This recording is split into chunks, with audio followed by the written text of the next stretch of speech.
Quiero recalcar la importancia de estudiar la palabra del Señor capítulo a capítulo. Creo que no hay una forma más precisa de entender lo que realmente nos quiere decir la palabra del Señor, sino estudiándola cada capítulo, cada versículo y ver cuál es el consejo de la palabra para nuestras vidas. Ya usted dame uno.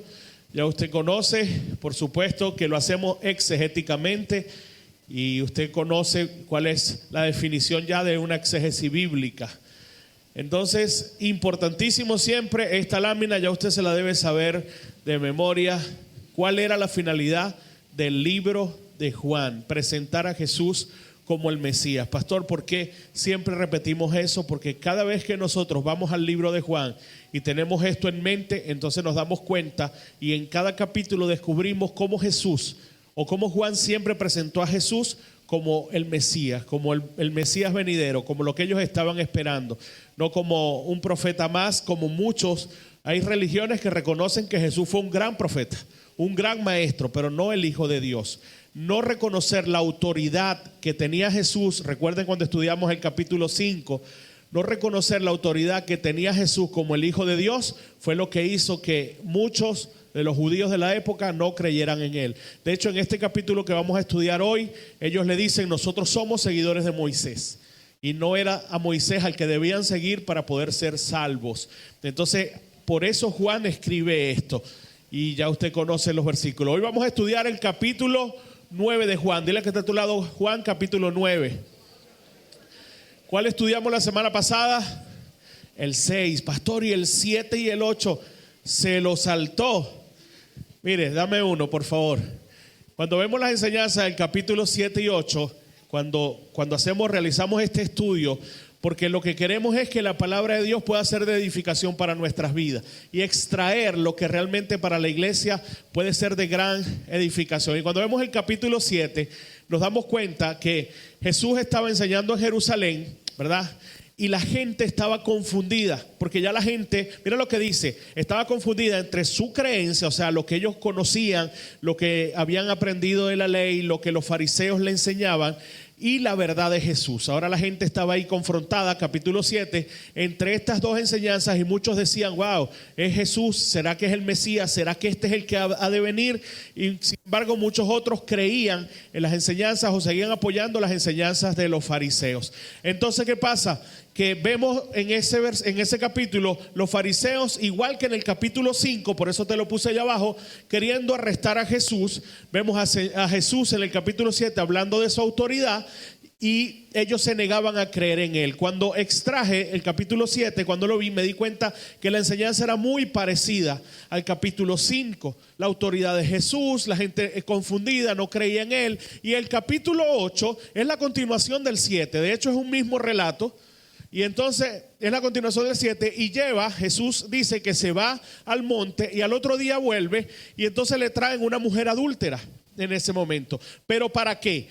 Para buscar que él contradiga la ley, ¿verdad? Ese episodio de que le traen una mujer adúltera a Jesús y le dice: maestro, la ley de Moisés dice que debemos apedrearla. ¿Qué dices tú? Lo único que ellos querían hacer era que Jesús fuera contrario a la ley. Porque si él era contrario a la ley, ellos estaban buscando era una ocasión de matarlo. Entonces vamos viendo que siempre es el mismo contexto.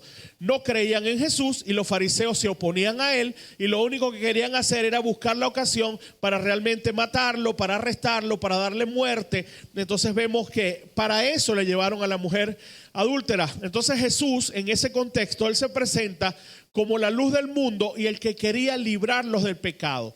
¿Y qué le dicen ellos entonces en medio de esto? Ellos le dicen: si nosotros somos hijos de Abraham, entonces ¿cómo tú nos dices que necesitamos ser libres si realmente nosotros nunca hemos sido esclavos? Y Jesús le dice: yo soy primero que Abraham. Y ahí pues, ¿dónde termina eso? Ellos otra vez queriendo apedrearlo nuevamente y siempre era ese mismo contexto. Los fariseos queriendo imponerse ellos sobre Jesús. ¿Y por qué? Porque el denominador común era: no aceptamos tu autoridad.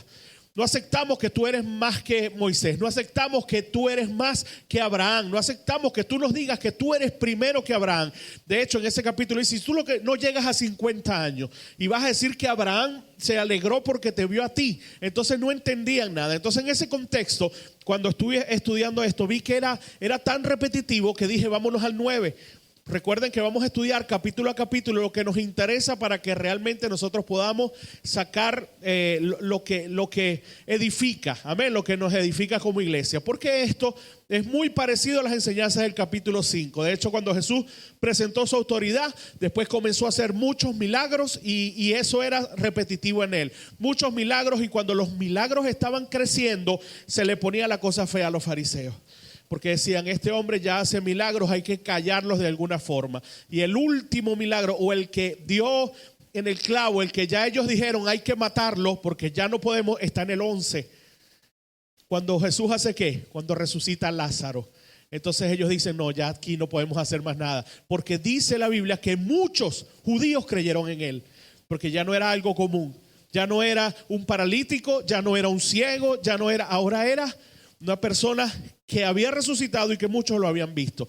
Entonces, el capítulo 9 es muy importante y sepa que el 9 y el 10 es un solo relato. Sin embargo, hoy vamos a ver el 9 porque el 10 es bastante profundo. Porque ¿de qué habla el 10? No sé si lo recuerdan, de Jesús presentándose como la puerta de las ovejas, como el buen pastor. Y entonces, vamos a estudiar entonces el capítulo 9. Dame uno. En el contexto del capítulo 9, Jesús sana a un ciego de nacimiento. Y ya vamos a ver por qué me dice de nacimiento. Si muchas veces la Biblia dice Jesús sanó a un ciego, pero a este me aclara que era ciego de nacimiento, o sea que había nacido así.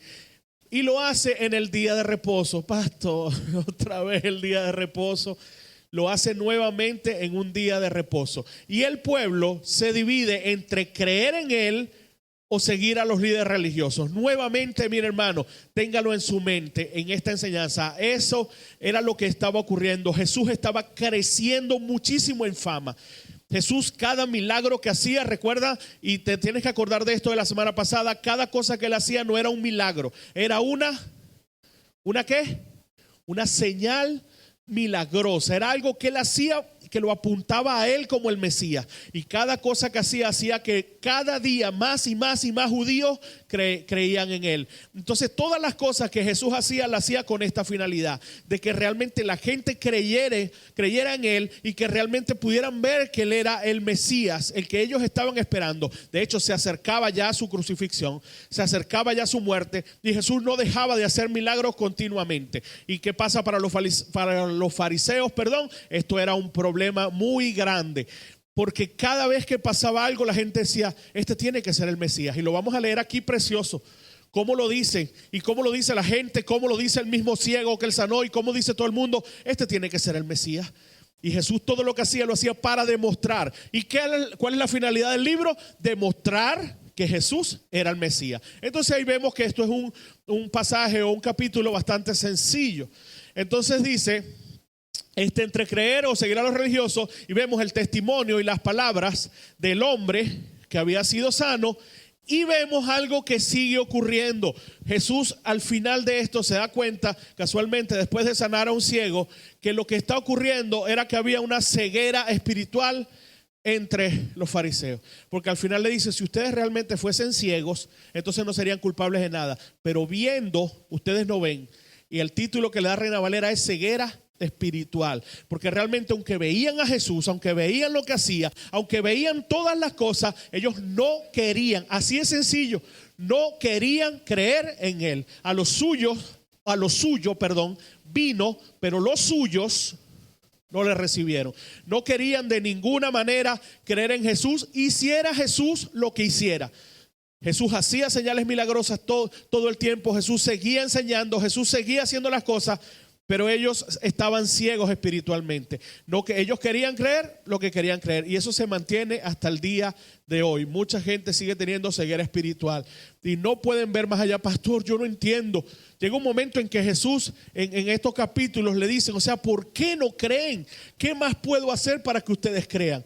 Y hay mucha gente así en este mundo. Jesús puede hacer milagros, eso lo vimos desde los capítulos anteriores. Jesús puede hacer muchas cosas, pero la gente busca a Jesús por diferentes cosas, pero ni siquiera los milagros han logrado que esas personas realmente puedan reconocer que no están ante cualquiera, que están ante el Hijo de Dios. Hoy en día ante una religión, porque la gente piensa que el evangelio es una religión, que esto se trata de ser evangélico, de vestirse de una forma, de ponerse otra, y no entienden o no entendemos que realmente esto se trata de Cristo, de Él, del Hijo de Dios, buscándonos a nosotros, amándonos y nosotros recibiéndole a Él como nuestro Salvador. Entonces ahí eso es lo mismo que estaba ocurriendo ahí, ceguera espiritual, y sigue ocurriendo hoy en día. Amén. Así que vamos a lo nuestro. División del capítulo, siempre te la doy para tu mayor estudio. Jesús sana a un hombre ciego de nacimiento, del 1 al 12, el 13 al 34. Entonces vemos cómo interrogan al hombre ciego, incluso interrogan a sus padres, y después este hombre ciego es expulsado de la sinagoga. ¿Por qué, pastor? Porque Jesús lo sanó. Y el versículo 35 al 41 de este mismo capítulo 9, Jesús le muestra a los judíos que son ciegos espirituales. En otras palabras, ustedes ya, esto debería continuar en el 10, pero hoy vamos a estudiar hasta el 9, todos los versículos. Entonces comenzamos. Recuerda que estamos en el capítulo 9 y la versión es palabra de Dios para todos. No te lo pongo ahí arriba para ocupar un poco menos de espacio. Una vez, dice versículo 1, una vez Jesús estaba caminando y vio a un hombre que era ciego de nacimiento. Y sus seguidores le preguntaron, maestro, Jesús va caminando, ve a un hombre ciego de nacimiento. Maestro, este hombre nació ciego. ¿Quién pecó? ¿Él o sus padres? Fíjate que hubo una pregunta que estaba arraigada a una creencia popular del momento. En otras palabras, los judíos creían que cuando una persona nacía con cualquier defecto físico o nacía, en este caso, nacía ciego, era porque estaba pagando los pecados del padre, que era porque ellos traían una maldición, y de esto se agarra la gente que enseña acerca de maldiciones generacionales. De hecho, eso lo hemos estudiado aquí. ¿Por qué? Porque entonces este hombre nació ciego. Y llega, ellos ven, los discípulos ven a Jesús, los seguidores, dice ahí, ven a Jesús y le preguntan, maestro, este nació ciego, ¿quién pecó? ¿Pecó él o pecaron sus padres? Porque la religión decía que él había pecado y que entonces él estaba pagando la maldad que había tenido sus padres. No sabemos qué relación tenía este hombre con sus padres, si él los culpaba de haber nacido ciego. Porque lo que sí sabemos es que este hombre era mendigo y pedía en la calle. Porque nos lo dice inclusive, el capítulo nos dice que este hombre pedía en la calle y tenía a sus padres vivos. Porque vemos también que este hombre, no nos dice la edad, pero vemos también que este hombre después llaman a sus padres para interrogarlo. ¿Por qué estaba en situación de calle? ¿Por qué estaba pidiendo? ¿Qué se había fracturado ahí? ¿Qué se había roto en esa relación? Él culpaba a sus padres. ¿Qué estaba ocurriendo ahí? Entonces, ¿dónde?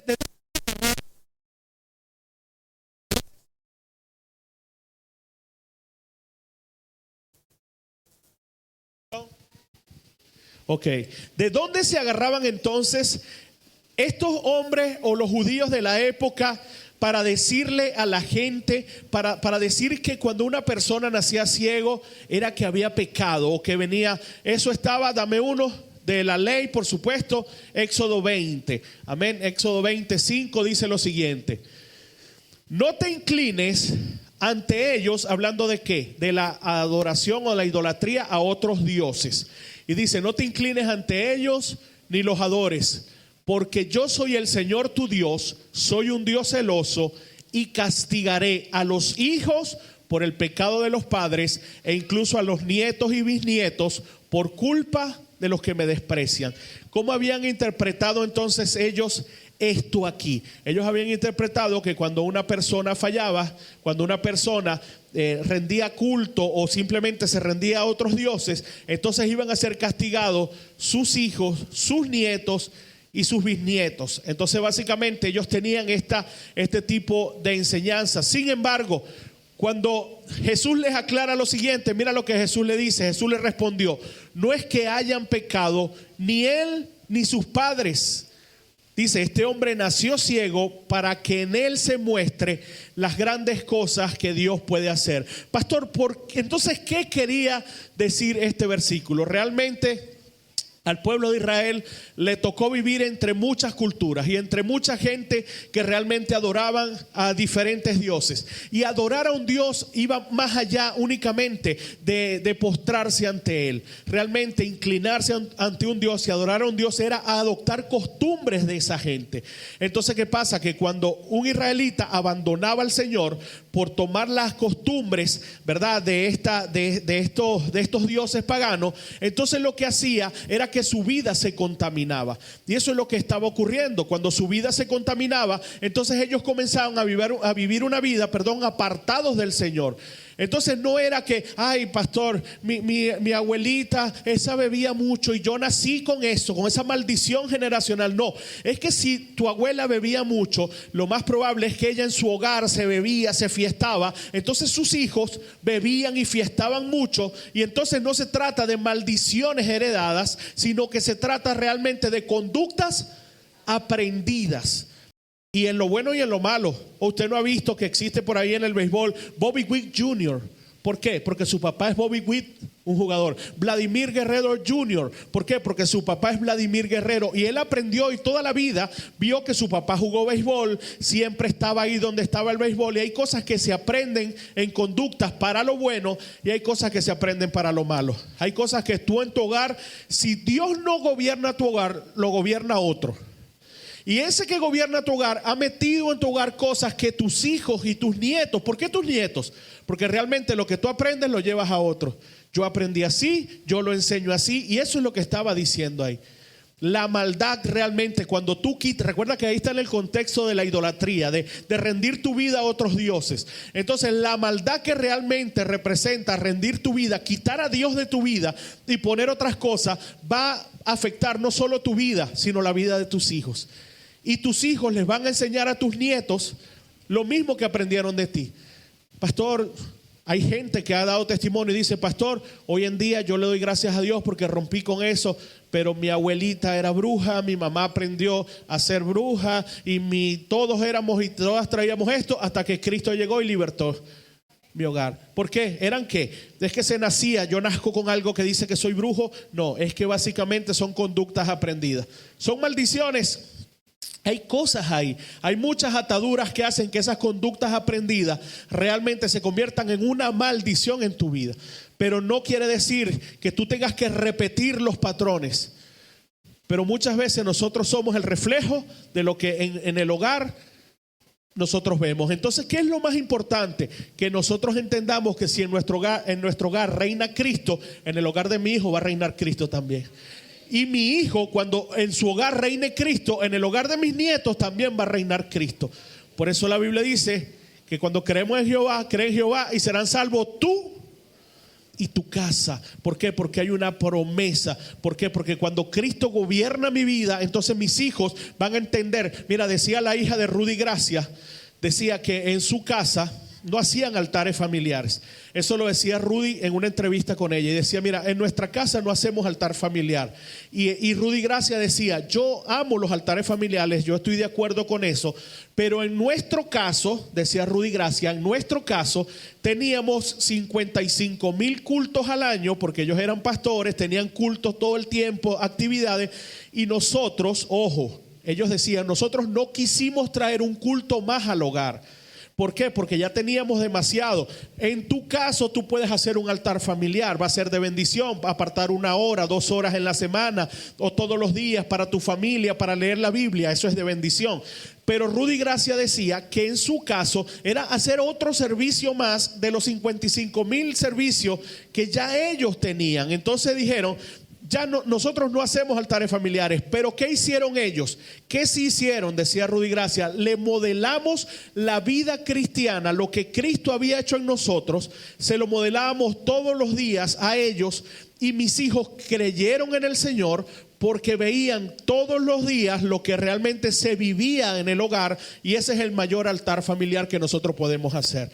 Tú y yo podemos leer la Biblia con nuestros hijos 1 hora y eso no está mal, pero si tú y yo en casa lo que hacemos es pelear, discutir o caernos a golpe, a insultos, a gritos, entonces no le estamos modelando a nuestros hijos a Cristo. Así leamos la Biblia en 1 hora, así llegamos y le decimos, voy a enseñarte la palabra. Va a llegar el momento en que nuestros propios hijos van a decir, ellos no viven lo que predican. Eso se ve mucho. Por eso nuestro mayor altar familiar es que ellos vean que nosotros vivimos a Cristo en nuestras vidas. Cuidado, como dicen, porque nosotros queremos ser como Él, como dice la canción, porque ellos quieren ser como nosotros.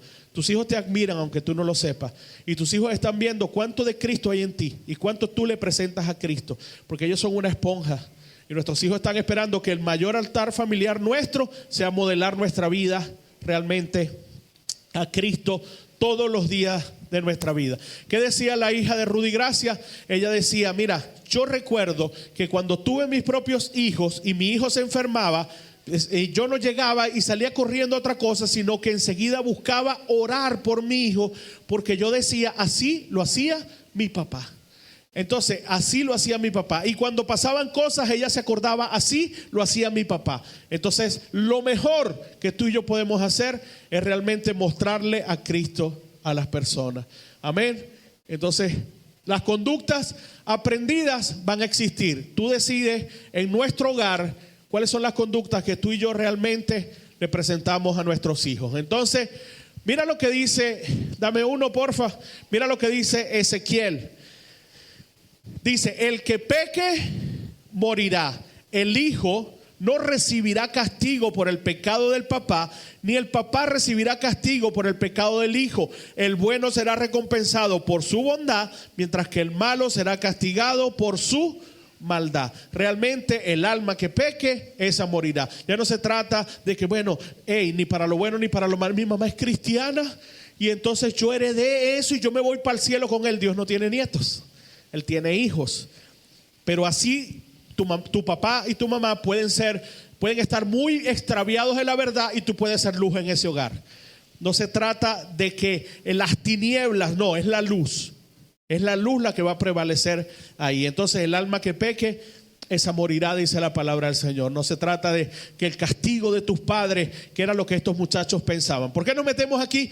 Porque era lo que pensaban los seguidores de Jesús. Cuando ven un ciego de nacimiento, ¿qué fue lo primero que les vino a la mente? Ay, el papá está pagando el castigo del papá. Sin embargo, como que no les daba mucho y dijeron, ya va, Señor, tú que eres el maestro, explícanos esto. ¿Quién pecó? ¿Pecó él o pecaron sus padres? Entonces, lógicamente, él no había pecado, nació de esa manera y sus padres tampoco. ¿Qué ocurría entonces? Jesús les contesta. No es que haya pecado ni él ni sus padres, sino que este hombre nació ciego para que en él se muestren las grandes cosas que Dios puede hacer. Amén.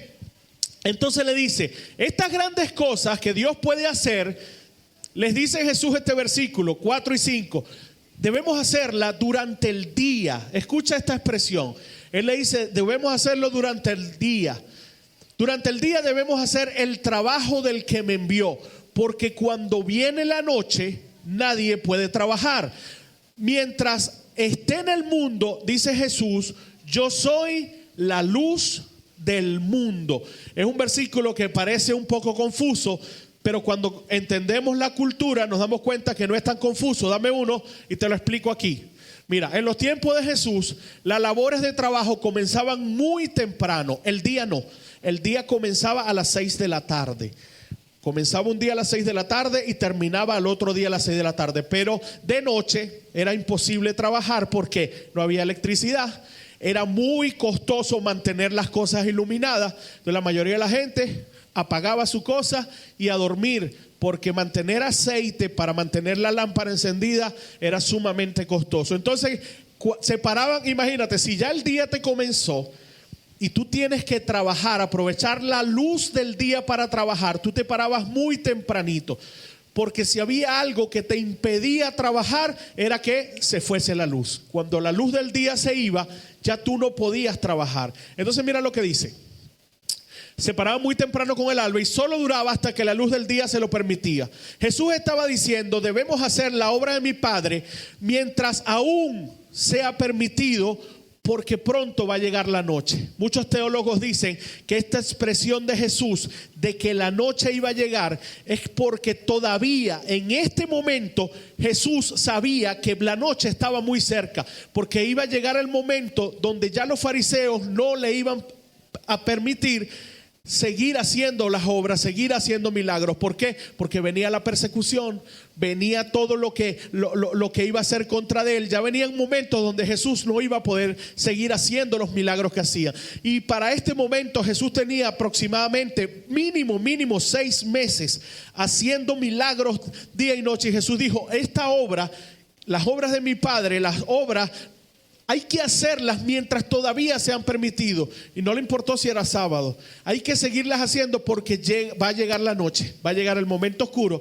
donde ya no se nos permitirá hacer esto. Pero mientras yo esté en este mundo, yo soy la luz del mundo.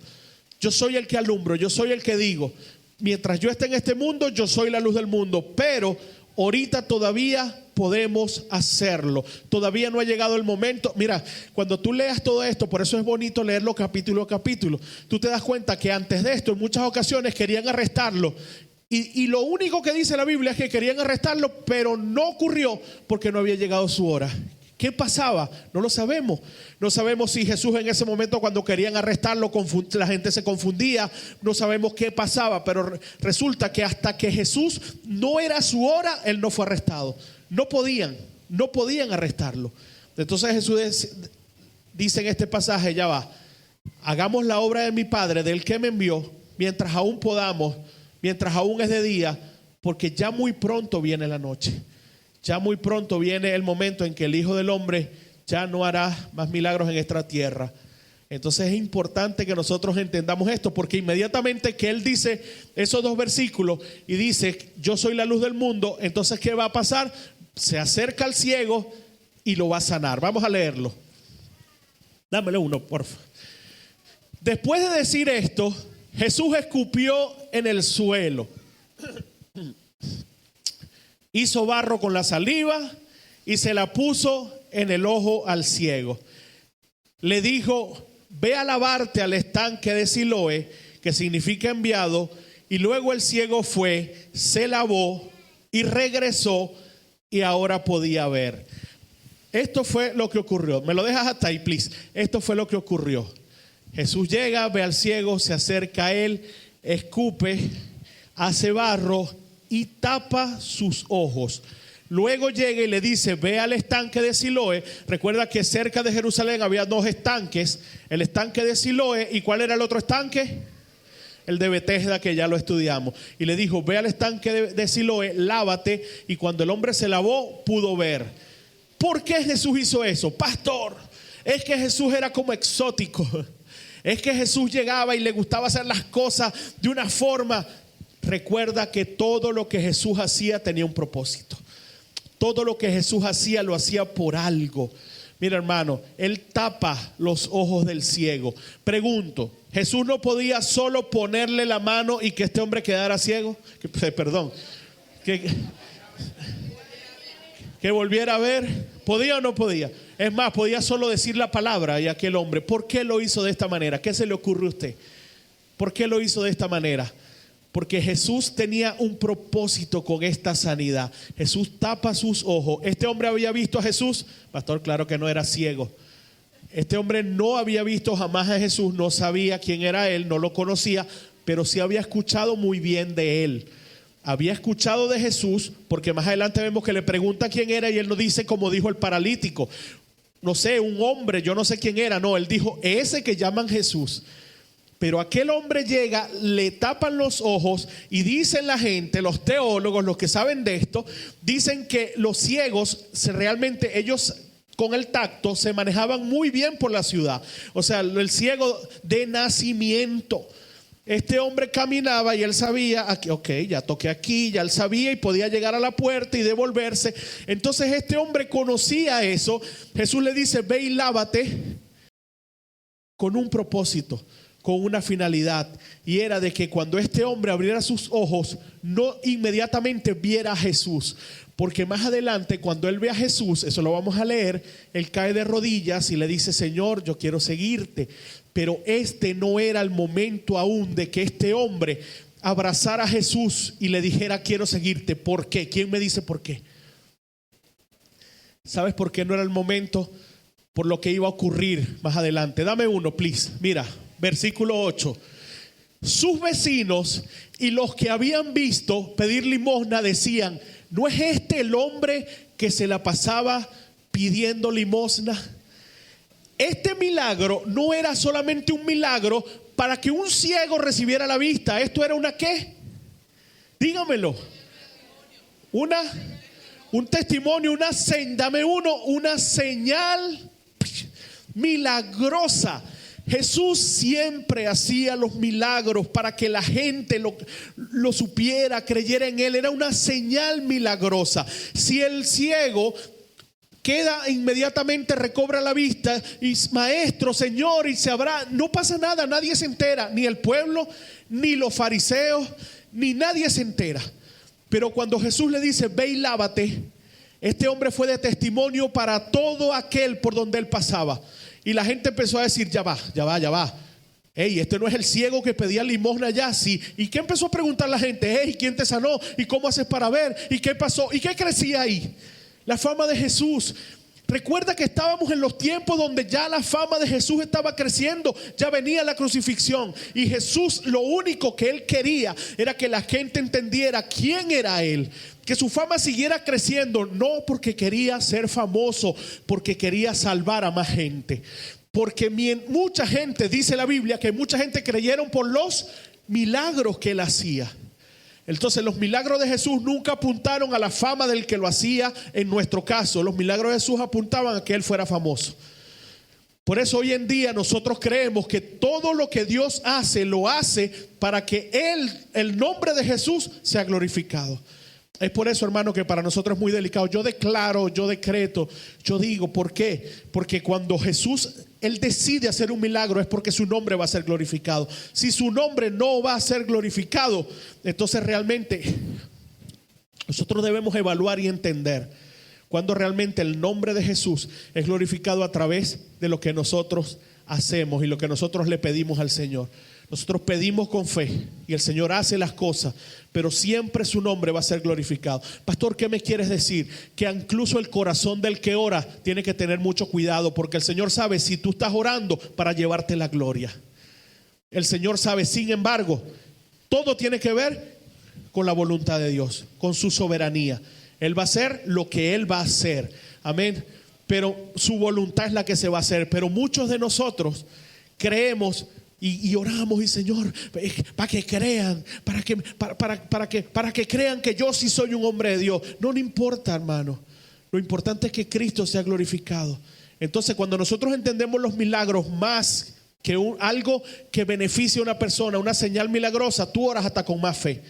Porque tú llegas y le dices: Señor, yo voy a la casa de fulanito de tal, su familia es incrédula, son brujos, ellos nunca han creído en ti, pero yo voy en tu nombre porque tú vas a sanar a esa muchacha, para que todos en esa casa, que donde hay tinieblas, vean que Cristo es la luz que alumbra este mundo. Eso es diferente, eso es fe. Y eso es diferente, porque tú le estás diciendo: Señor, manifiéstate en ese lugar para que tu nombre sea glorificado. Manifiéstate con poder, porque tú vas a ser el único exaltado en ese lugar. Y ahí es donde Cristo dice: wow, yo me voy a manifestar. Yo les voy a mostrar a ellos que creen en tantas cosas malas, que yo soy la luz de este mundo, que yo todavía hago milagros. Y eso es diferente.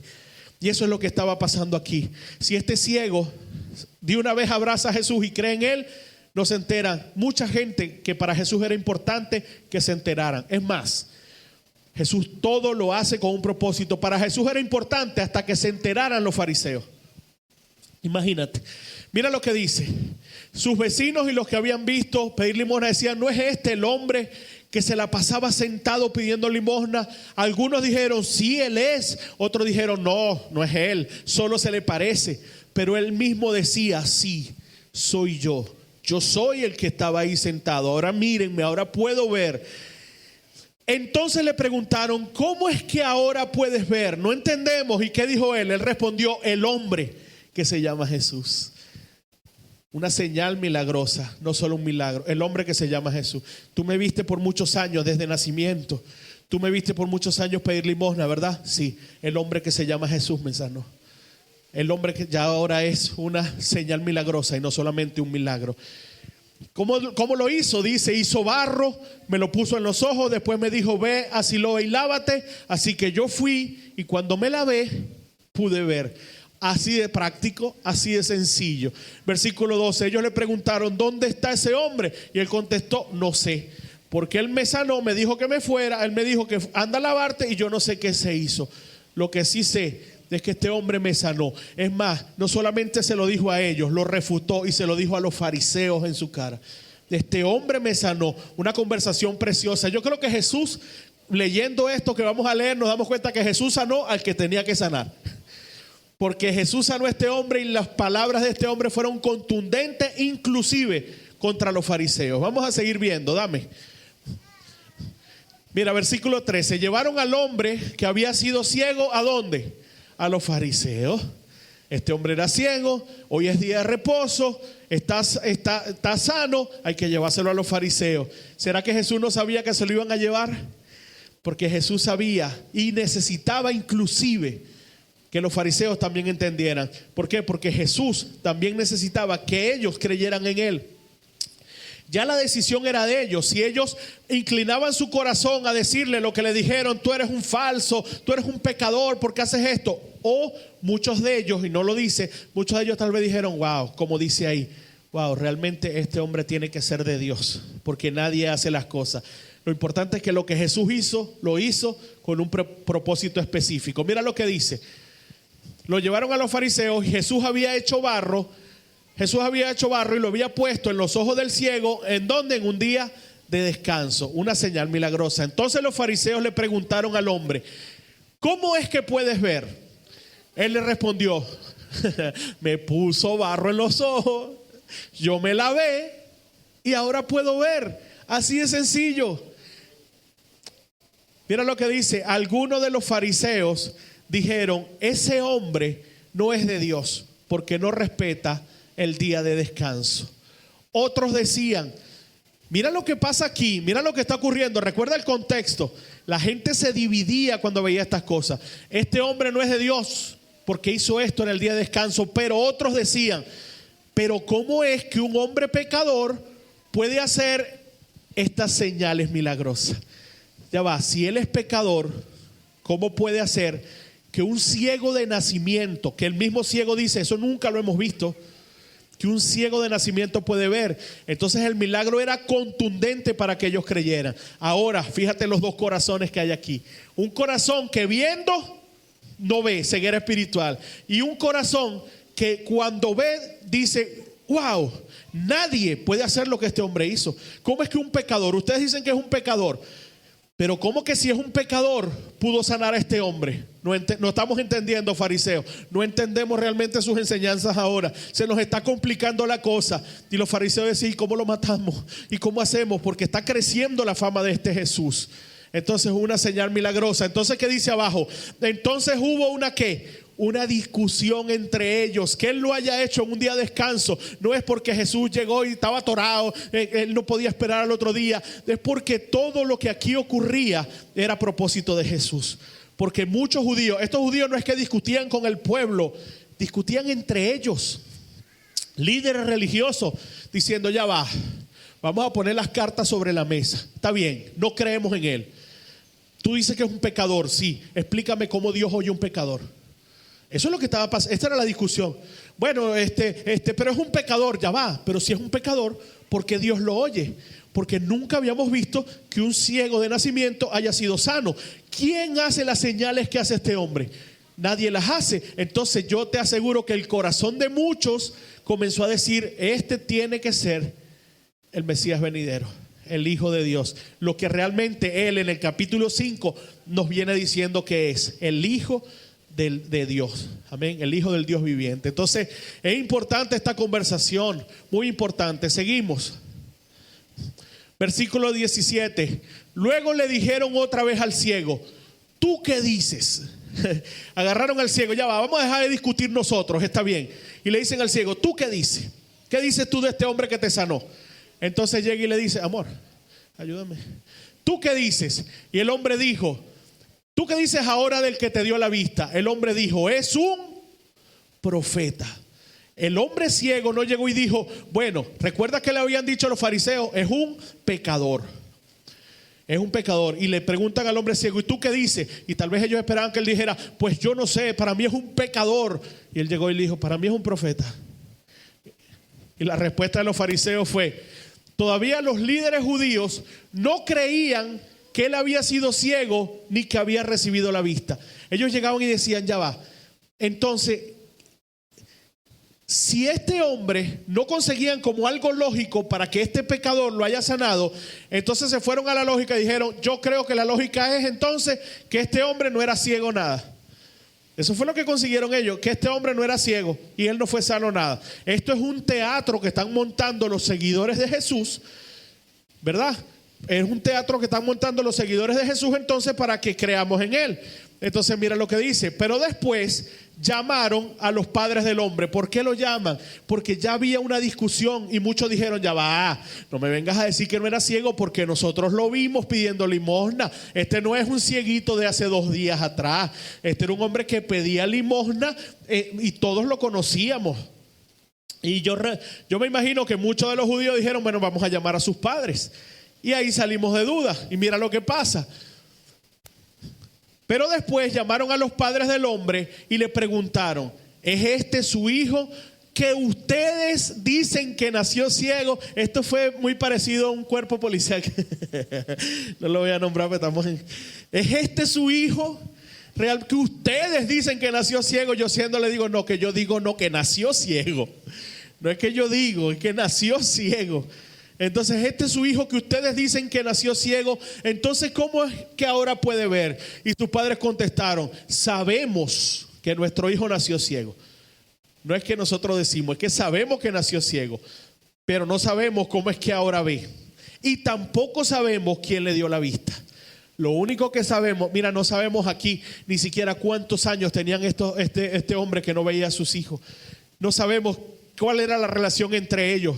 Lo cierto es que el hombre le dice, nosotros sabemos que él nació ciego, pero no sabemos ni por qué ve ni quién le dio la vista. Pregúntenle a él, ya está grande y él puede hablar por sí mismo. Si ustedes quieren saber, pregúntenle a él, no me pregunten a mí. Mira lo que dice el 22. Sus padres dijeron esto porque le tenían miedo a los líderes religiosos. ¿Tú te das cuenta que esta gente debería de estar ahí para buscar la verdad? Y ellos lo único que estaban ahí era para ir en contra de Jesús, en contra de la verdad, para buscar excusa, buscar la forma. ¿Por qué? La ceguera espiritual. Ellos no querían creer en Jesús. Mira, no es que no podían, no era que no se les presentó la oportunidad, no era que bueno, habían aprendido por muchos años de sus padres, como muchas veces hemos dicho. Cuando tú ves esto te das cuenta de que no creían en Jesús porque no querían creer en Jesús, porque realmente no entendían su autoridad, no sabían que él era el Hijo de Dios y no querían creer que era el Hijo de Dios. Por eso Jesús al final le dice, ustedes viendo no ven. Si ustedes fueran ciegos como este hombre, no fueran culpables de nada porque no ven, pero viendo no quieren creer en mí. Y eso es lo que pasa y sigue pasando en este mundo. Tu familia sigue viendo y no ve. Por eso no dejes de hablarle, porque ellos continúan viendo y el mundo entero continúa viendo a Jesús, pero cierran sus ojos, viven en una ceguera espiritual. Y el Espíritu Santo y el mismo Jesús es el que quita ese velo de sus ojos, dice la palabra del Señor. Sigue hablando de Jesús porque llegará un momento en que el Espíritu Santo puede tocar ese corazón y que hagan como hicieron los fariseos aquí. Se dividieron y dijeron ya va, porque realmente nadie puede hacer lo que hace este hombre. Tiene que ser el maestro. Y te voy a decir algo, para los últimos tiempos vendrán terremotos y cosas y eso está bien. pero habrá un derramamiento del Espíritu Santo como jamás se ha visto.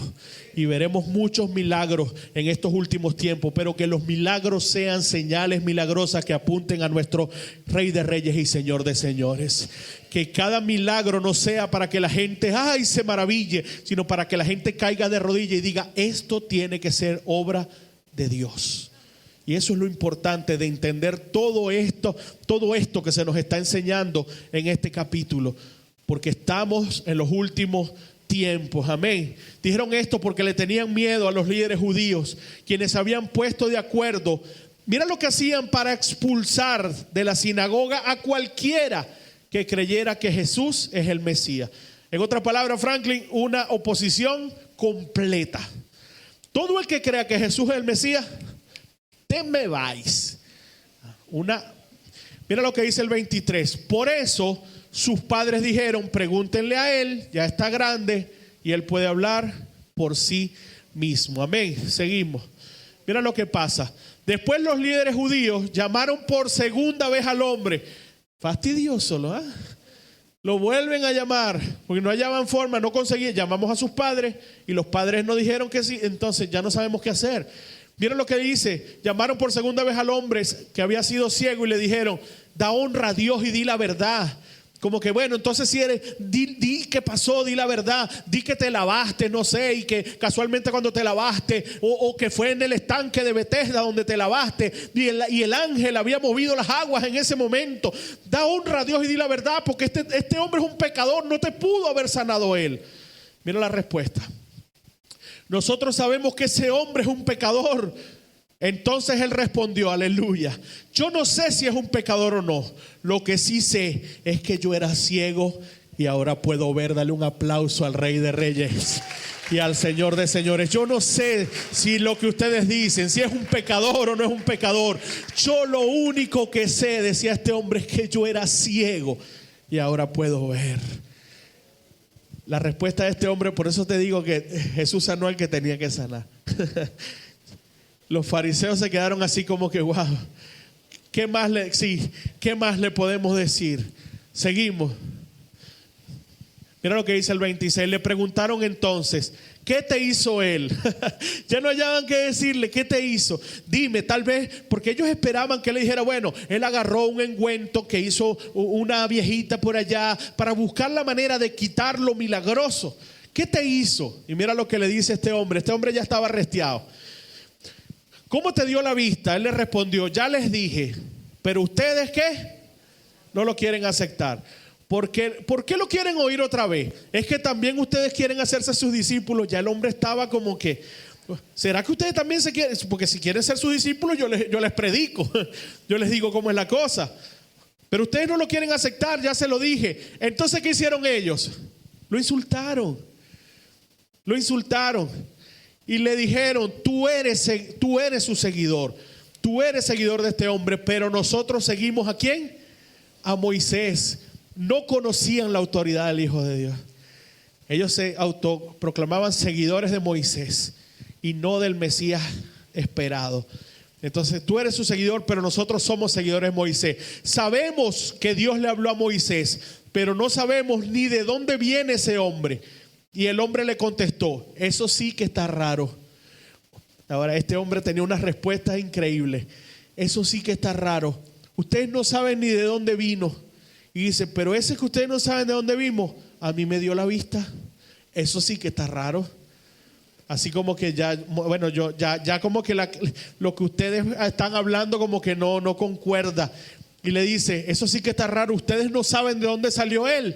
Y a mí él me dio la vista. Los fariseos, yo me imagino que cada vez se esponjaban más. Entonces mira lo que sigue pasando. Dame otro. 31. Sabemos, mira la respuesta de este hombre, porque este hombre sí creyó en la autoridad de Jesús. Porque mira la respuesta: sabemos que Dios no escucha a los pecadores, sino que escucha a los que lo adoran y hacen lo que Él quiere. Eso sí que está raro. Ese hombre a mí me dio la vista y usted dice que es un pecador, pero nosotros sabemos que Dios no escucha a los pecadores, sino que escucha a la gente que lo adora. y los fariseos les estaba dando, tú sabes, ya no hallaban qué hacer. Nunca, dice este hombre, nunca hemos escuchado que alguien le dé la vista a un hombre que nació ciego, y ustedes dicen que es un pecador. Mira esta declaración tan preciosa en el 33. Si este hombre no viniera de Dios, no hubiese podido hacer nada. El hombre entendió la autoridad de Jesús. Tú me hablas de Moisés, tú me hablas de que es un pecador, tú me hablas. Si este hombre no viniera de Dios, no hubiese podido hacer nada.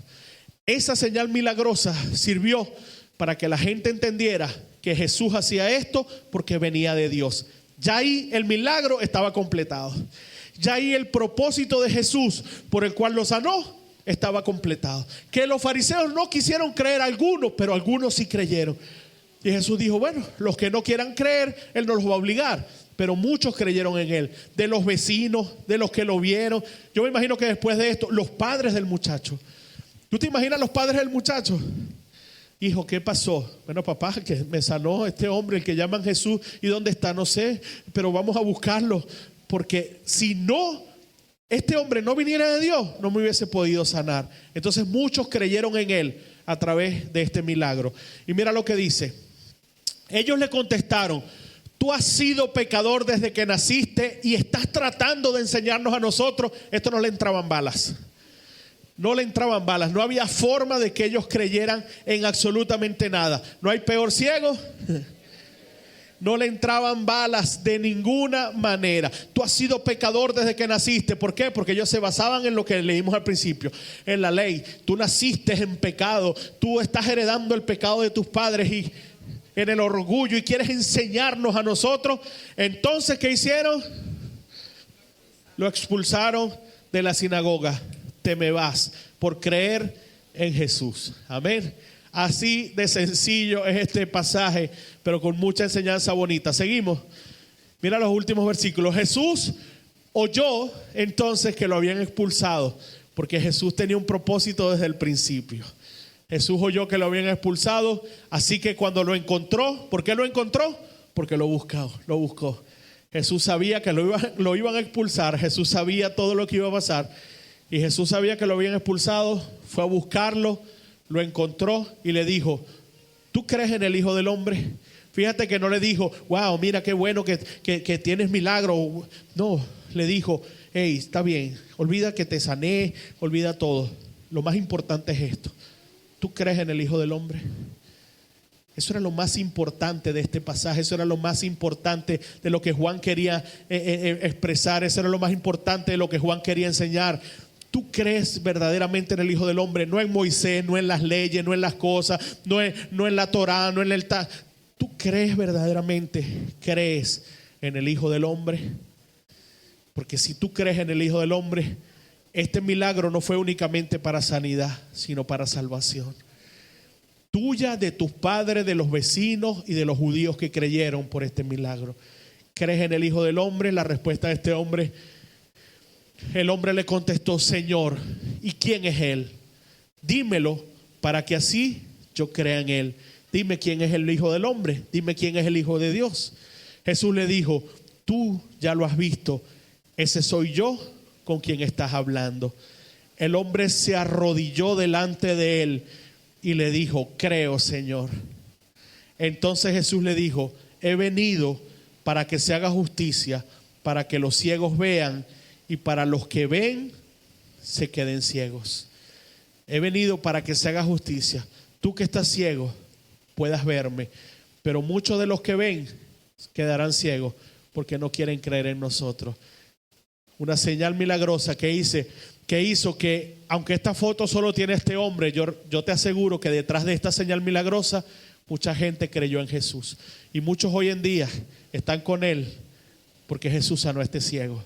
Y es importante que entendamos entonces lo que significa una señal milagrosa en comparación realmente a un milagro, únicamente a un milagro. Y cómo mucha gente viendo no ve, y cómo hay gente que no veía y ahora sí podemos ver. Tú y yo nacimos ciegos, ¿tú sabías eso? Espiritualmente hablando, tú y yo no creíamos. No fue que creímos en Jesús porque tú y yo nacimos ciegos. Y llegó determinado momento cuando nosotros comenzamos a ver al Mesías. Creímos en Él porque nosotros también se nos quitó eso que cubría nuestra vista y hemos creído. De nacimiento teníamos una venda, pecado original, y nosotros no podíamos ver la vida. Esta vida hay que gozarla, porque cuando uno se muere y vivíamos a nuestra manera, a mi manera, y todo. Pero cuando Cristo se presentó ante nosotros con diferentes señales milagrosas, a uno se le presentó como un padre porque nunca lo tuvieron, a uno como un amigo porque nunca lo tuvieron, a uno lo sanó, a otros lo salvó. Cristo se presentó a cada uno de nosotros de una manera distinta, pero nos quitó la venda de los ojos. Ahora lo vemos, y en determinado momento, si tú no te das cuenta, Jesús te dijo: crees en el Hijo del Hombre, y tú y yo en un altar, en una camionetica, en un sitio, en una célula, donde sea, en determinado momento dijimos lo mismo que este hombre: Señor, sí creo, yo creo realmente en ti. Y por eso tú y yo podemos ver a Jesús, y hay salvación en nuestras vidas gracias a ese que se acercó y nos buscó. Por eso la Biblia dice que nosotros le amamos a Él porque Él nos amó primero. Amén. Dame otro, porfa. Termina diciendo: algunos fariseos estaban con él, con este hombre, oyeron esto y le dijeron: ¿qué estás diciendo? ¿Que nosotros también somos ciegos? Estos fariseos no había forma de que creyeran. Jesús les dijo sí. No fue que Jesús les dijo: bueno, no, yo no quise decir eso. No. Jesús le dijo: ¿qué estás diciendo? ¿Que somos ciegos? Sí. Sí, son ciegos, realmente. Y le dice: si ustedes realmente fueran ciegos, no serían culpables de su pecado. Pero como dicen que pueden ver, siguen siendo culpables. ¿Por qué? Porque realmente su ceguera es espiritual. Amén. Esta conversación termina aquí. No, aquí termina el capítulo.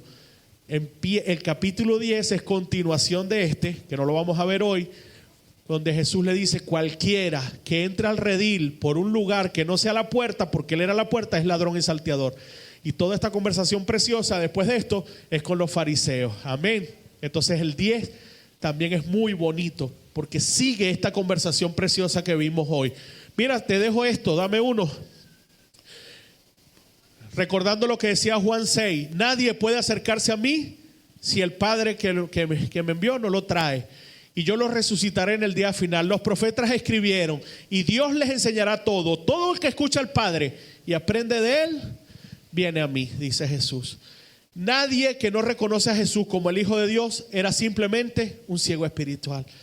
Vieron al ciego pedir limosna, escucharon el testimonio de sus vecinos, escucharon el testimonio de sus padres, escucharon la palabra del mismo ciego ahora sano, pero simplemente no quisieron creer lo que estaba ante sus ojos: el Hijo de Dios, el que tenía toda autoridad y el que podía darle vida eterna. Amén. Entonces esta conversación continúa ahora en Juan 10. Si usted quiere, vaya leyéndola, y la semana que viene sacamos de Juan 10 todo el final de esta conversación y cómo Dios nos puede edificar su consejo y su palabra a través de Juan 10. Amén. Dame una. Entonces continuamos la próxima semana. Dale un aplauso al Señor. Dios les bendiga. Ponte de pie, vamos a orar juntos, y la semana que viene continuamos con esta hermosa enseñanza. Ore conmigo. Padre, en el nombre de Jesús te damos gracias, Señor. Gracias por tu palabra, por tu consejo, y gracias porque nos enseñas y nos hablas a través de ella. Te pedimos en el nombre de Jesús que tú la atesores en nuestros corazones, Señor, y que pueda ser de bendición para nosotros. Señor, ayúdanos a interpretarla, Señor, ayúdanos a entenderla y a vivirla principalmente. Gracias te damos, Jesús, porque hemos creído en ti y sabemos que tú, al igual que este ciego, quitaste toda ceguera espiritual de nuestras vidas, y ahora creemos que tú eres el Hijo de Dios, nuestro Salvador, nuestro Señor. Por eso te esperamos cada día, porque creemos en ti y tú nos resucitarás, Señor. Gracias te damos, Padre, en el nombre de Jesús. Padre, ahora que vamos a nuestros hogares, llévanos en paz y en bendición. Despídenos de este lugar, pero no de tu presencia. Te lo pedimos en el nombre de Jesús. Amén y amén.